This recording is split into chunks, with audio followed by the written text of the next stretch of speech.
নমস্কার বন্ধুরা, আশা করি আপনারা সবাই খুব ভালো আছেন আর আপনাদের ভালোবাসায় আমাদের দিনগুলো খুব ভালোই কাটছে। সকালবেলায় ঘুম ভাঙাতেই রান্নাঘরে খুটুর খাটুর আওয়াজ পেয়ে বুঝতে পারলাম ওর ঠাম্মি আজকে তাড়াতাড়ি রান্নাঘরে রান্না করার জন্য ঢুকেছে।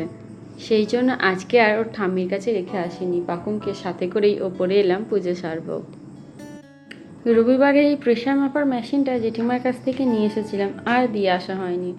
আজকে দেখি সময় পেলে দিয়ে আসবো। তার আগে অবশ্যই একবার আমার প্রেশারটা চেক করে নেবো ঠিকঠাক আছে কিনা।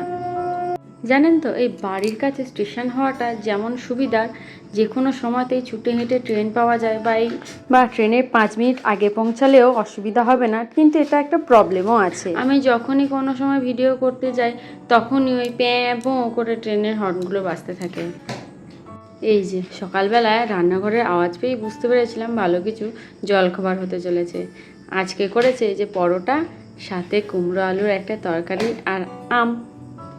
ওকে যখন ওর খাবারটা খাওয়াতে গেলাম তখন পালিয়ে যাচ্ছিল, আর যেই আমাদের খাবারটা দেখেছে ছুটতে চলে আসে খাবারটা নেওয়ার জন্য। হাতে অবশ্য একটুখানি পরোটা দিয়েছিলাম, একটুখানি খেয়ে বাকিটা ফেলে দিল। চলুন দেখি আজকে কী কী রান্না হয়েছে। দেখেই বুঝতে পারছি লাইলেন্টিকা মাছের ঝোল আর এই যে আমের ঝোল, যেটা প্রতিদিনই আমাদের বাড়িতে হয়। আর দেখি রান্নাঘরে এই যে পরোটা রাখা আছে, আর ওই যে কুমড়োর শাক এনেছিল সেই শাক দিয়ে ডাল করেছে, আর একটা কি তরকারি করেছে সেটা খাওয়ার সময়তেই বুঝতে পারবো। এই কদিন মামনি ছিল না, বেশ কিছুদিন জেঠিমা অনেক কিছুই তরকারিপত্র দিয়ে গেছে, সেই বাটিগুলো না জমে গেছে। তাই মামনি একটু শাক ডাল দিল, আর সাথেই একটু মাছের ঝোল, এই কটা নিয়ে আমি জেঠিমাকে দিয়ে আসবো। ও হ্যাঁ, তার সাথে ব্যাগটা নিয়ে নিই। মামনি দিল্লি থেকে জেঠিমার জন্য এই ব্যাগটা এনেছে। কাল ছাদে আস্তে আস্তে প্রায় সব জামাকাপড় ভিজে গেছিলো। ছাদে আস্তে আস্তে বলা ভুল, ছাদে পা দিয়েছি আর এমন বৃষ্টি দিয়েছে। আজকে তাই একটু হাতে টাইম নিয়েই চলে এলাম, কিন্তু সাথেই যে আমার পাংনু বুড়ি আছে, কত তাড়াতাড়ি জামা কাপড় তুলতে পারবো কথা দিতে পারছি না। পাংনু পাংনু, এই দেখো কি এগুলো। হ্যালো হ্যালো মিমি, তোমরা ভালো আছো? ভালো। আকাশটা কিন্তু দুর্দান্ত লাগছে, লাস্ট কয়েকদিন ধরে এত ভালো লাগছে আকাশটা, সে বলে বোঝাতে পারবো না। এই যে কদিন আমি নিজে নিজে সব ভিডিও করছিলাম, কাজও করছিলাম, বেশ সুন্দরভাবে হয়ে যাচ্ছিল। কিন্তু এই শরীর খারাপ করে যেই ভিডিও বানাতে একটু ঢিলেমি মেরেছি, ব্যাস অমনি যে কোনো কিছুতেই ভিডিও বানাতে আমি ভুলে যাচ্ছি। এই যে দেখুন না, খেতে বসার আগে ভাবলাম যে ভিডিও করব, যে কি রান্না হয়েছে তখন একসাথে সুন্দর করে আপনাদেরকে দেখাবো। ও মা, ক্যামেরাটা নিয়ে যেতেই ভুলে গেছি। মানে সরি, ক্যামেরা নয়, আমার ফোনটা। জানেন তো, অনেক দিন ধরেই আপনাদেরকে একটা জিনিস দেখাবো বলে আর দেখানো হচ্ছে না। এই দেখুন, পাকুম বেশ কয়েকদিন ধরে দেখছি এরকম হাত ছেড়ে একা একা দাঁড়ানোর চেষ্টা করছে, আর বেশ কিছুক্ষণ দাঁড়িয়েও থাকতে পারছে।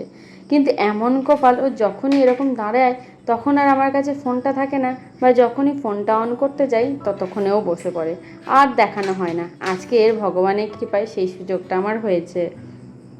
আজ আবার জানেন, খুব সাংঘাতিক ঘটনা ঘটেছে। মানে মাথার ওপর একটার পর একটা এমনভাবে বিপদ এসে যাচ্ছে, কি বলবো।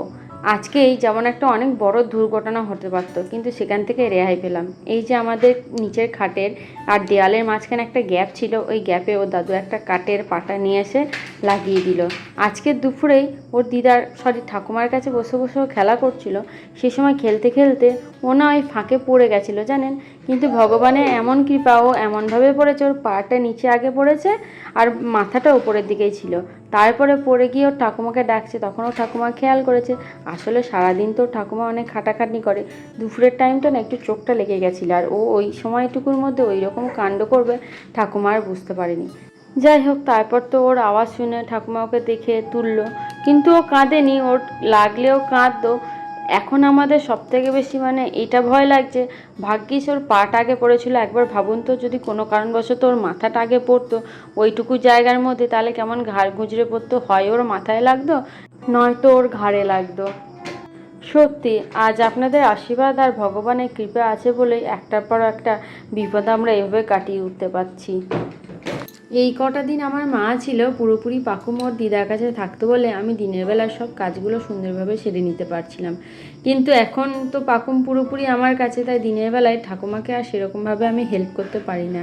এখন পাকুম ওর দাদুর সাথে একটু ঘুরতে বেরোলো, আমি সেই সুযোগে কয়েকটা বাসন ছিল সেটা মেজে নিচ্ছি। এদিকে আবার সাবানটাও শেষ হয়ে গেছে, যাই সাবানটা ওখান থেকে আবার পেরে নিয়ে আসতে হবে। ও বাবা, আর এই ফুলদানিটা এত ডিস্টার্ব করে, একটু যদি কোথাও টাচ লাগে সঙ্গে সঙ্গে পড়ে যায়, আবার আমি এটাকে আবার ব্যালেন্স করে দাঁড় করাতে পারি না। দূর বাবা, ভালোই লাগে না। দাঁড়ান ভালো করে দেখি এবারে। হ্যাঁ, এবার এটা হয়েছে। যেটা নিতে এসলাম সেটাই এখনও নেওয়া হলো না, এই যে সাবানটা। যাই এবারে বাসন কটাকে মেজে নিই। আর এদিকে আমাদের দুয়ারপাল হয়ে আমাদের জুলি সুন্দরী বসে আছে রান্নাঘরের দরজার সামনে। আসলে বাকিদের সবার খাওয়া হয়ে গেছে, একমাত্র ওই বাকি আছে। যাই বাসন কটা আগে মেজে নিয়ে তারপর ওকে খেতে দেবো। পাকুমটা আমার এত বদমাইশ হয়েছে যে এখন আপনাদের সাথে কথা বলছি আর সমানে বদমাইশি করছে, ডিএসএলআর ঠোলটা নিয়ে ঠুংঠুং করে আওয়াজ করছে। বলুন তো, গল্প করার মাঝখানে দুষ্টুমি করলে কেমন লাগে? তবে হ্যাঁ, আর কিছুদিন পর যখন পাকুম বড় হয়ে যাবে তখন হয়তো ওর এই দুষ্টুমিগুলোই আমরা খুব মিস করব। মাঝে মাঝে তো ভাবি ওর সব কিছুটা, বিশেষ করে ওর এই ছেলেবেলাটা সবটাই যদি ক্যামেরায় বন্দি করে রাখা যেত তাহলে হয়তো খুবই ভালো হতো। তাহলে বন্ধুরা, আজকেরকার মতো ভিডিওটা এইটুকুই থাক। যদি ভালো লেগে থাকে তাহলে কিন্তু একটু কমেন্টে জানাবেন, সাথে একটা লাইকও করে দিন।